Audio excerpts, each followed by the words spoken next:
Voilà, bonjour, comme promis, je fais cette vidéo pour vous expliquer les notes de cours que je vous ai données. Donc, nous allons traiter aujourd'hui du calcul des aires. On commence par définir ce qu'on appelle une unité d'aire. On dit ici le plan est rapporté au repère orthogonal O et J, soit K, le point tel que O, I, K, J soit un rectangle. Donc, on a ici O et J. Donc, on forme simplement un rectangle. Alors, on appelle unité d'aire l'aire du rectangle OIKJ.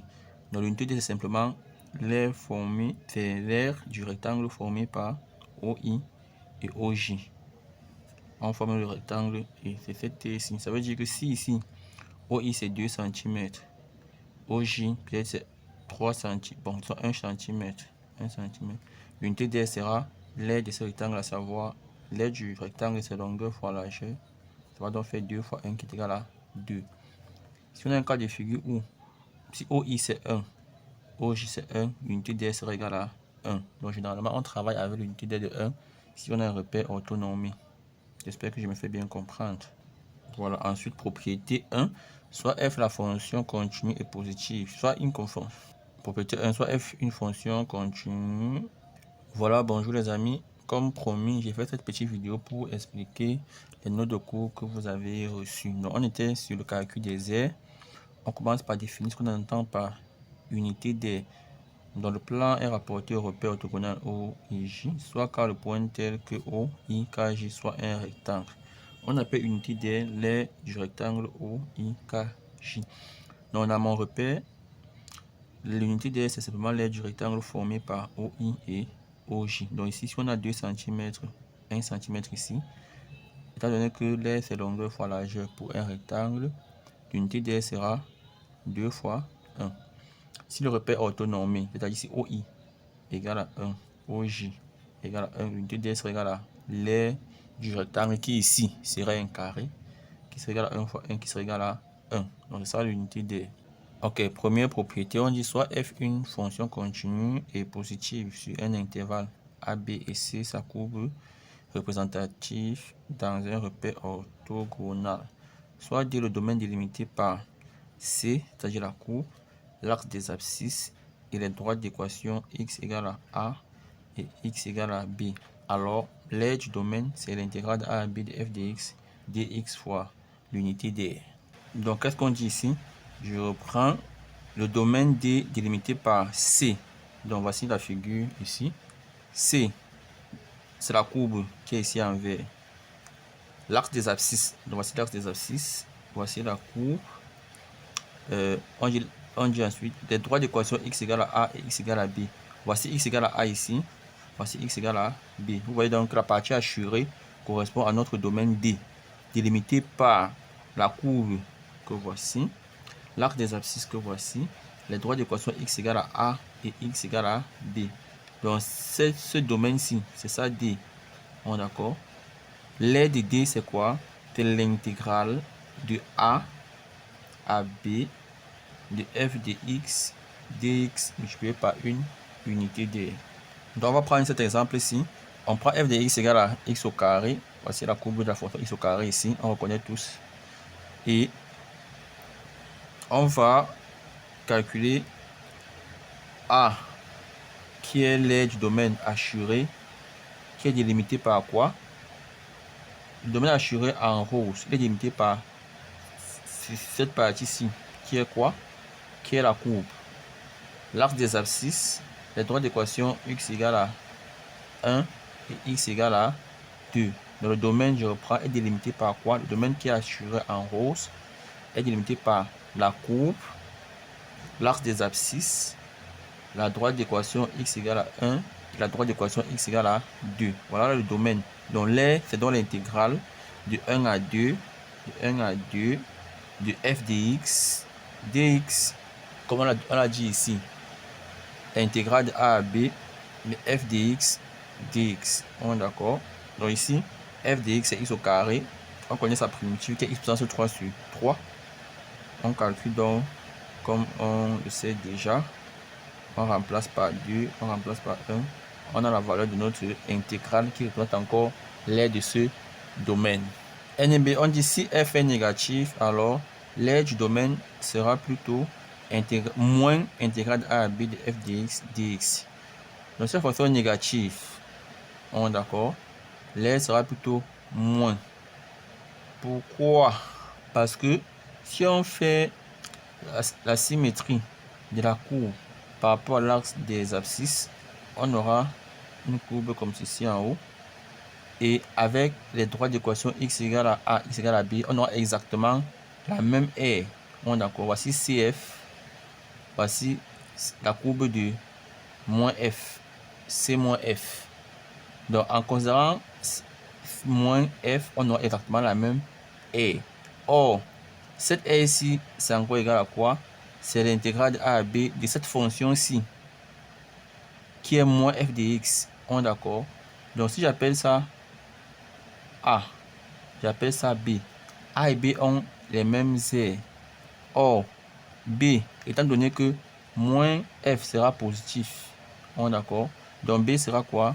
L'intégrale de a à b de la fonction qui est égale à moins f dx, dx qui est encore égal à a. Voilà pourquoi on dit que si la fonction est négative, alors on aura moins. Bon, vous allez mieux comprendre ça dans la propriété 2. Donc suivez attentivement. On dit la propriété 2 que soit f et g, deux fonctions définies sur i avec f supérieur à g, soit a, b appartenant à i. Le domaine D délimité par la courbe de f, la courbe de g, les droits d'équation x égale à a, x égale à b est tel que l'aire du domaine R de D, ça c'est l'aire R de D égale à intégrale de a à b de f dx moins g de x dx fois une unité d. Ok, suivez très bien la propriété 2 qui résume en fait tous les cas de figure. On dit si on a f et g, f est positive, est supérieur à g, c'est-à-dire la courbe de f est au-dessus de la courbe de g. Le domaine délimité par cf, voici cf, cg, voici cg. Les droits d'équation x égale à a, x égale à b, donc délimité par cf, cg, x égale à a, x égale à b. Ça donne bien le domaine qui est assuré ici. On nous dit que l'aire de ce domaine, c'est quoi? C'est l'intégrale de a à b de f de x moins g de x. On est d'accord? Donc, de manière générale, quand j'ai un domaine délimité par deux courbes et deux droites verticales, l'aire du domaine, c'est l'intégrale de a à b, où a et b représentent les équations des droites verticales. Donc, intégrale de a à b, f de x moins g de x. Voilà l'aire. J'espère qu'on se comprend bien. C'est-à-dire que si j'ai ici une courbe CF, j'ai ici une courbe CG, j'ai ici la droite d'équation x égale à a, x égale à b. Le domaine délimité par ces quatre courbes. On est d'accord? Voici la première courbe CF, deuxième courbe CG, troisième courbe x égale à a, x égale à b. Donc l'aire de ce domaine, c'est quoi? C'est simplement l'intégrale de a à b. Donc on va de a à b de la fonction qui est plus grande, f de x moins la plus petite, g de x dx. C'est ça la formule. Et pourquoi je disais que c'est un cas plus général? C'est plus général parce que dans le premier cas, où on avait uniquement la courbe, on peut considérer dans ce cas-là que g est égal à 0. On est d'accord? Donc je reviens à notre exemple, premier exemple. On a dit l'intégrale de a à b de f de x dx est égal à l'aire du domaine. Donc en réalité ici, c'est un cas particulier du cas général parce qu'ici on peut considérer que c'est la courbe, que notre domaine est délimité par CF et CG. Donc on peut considérer ici que CG ou alors que CG c'est l'axe des abscisses. Et comme son équation c'est f de x égale à 0 ou alors la droite d'équation y égale à 0, ça signifie qu'en réalité, de manière générale dans ce domaine, on aura ici f de x moins g de x. Or, ici, g de x, c'est 0. Voilà pourquoi on a... Bon, prenons cet exemple. On veut calculer le domaine délimité par la courbe CF où f c'est la droite d'équation y égale à exponentielle de x, ou alors f de x égale à exponentielle de x. Voici f de x égale à exponentielle de x. On a ici g de x égale à x. Donc ça c'est la droite d'équation y égale à x. Voici notre deux fonctions f et g, délimitées par la droite d'équation x égale à 0, x égale à 1. Alors l'aire du domaine, c'est donc quoi? C'est, comme on l'a dit ici, c'est l'intégrale du a à b de f de x moins g de x, c'est-à-dire intégrale de 0 à 1, de 0 à 1, f de x, f c'est la courbe qui est au-dessus, moins la courbe qui est en dessous, g de x, dx, bon, unité d'air. Quand on parle du... Bon, si c'est l'air, c'est unité d'air. Ici, on a donc 0 à 1, f c'est exponentielle de x, g c'est x. Voilà ce que ça donne. On remplace donc, on a la primitive de l'exponentielle de x, c'est encore exponentielle de x. La primitive de x, c'est 1 demi de x au carré. Et on remplace ici par 1 et ensuite par 0. Et voici ce qu'on obtient. Voilà, maintenant on va parler de la valeur approchée d'une intégrale. On va dire soit f une fonction continue sur un intervalle a b de r.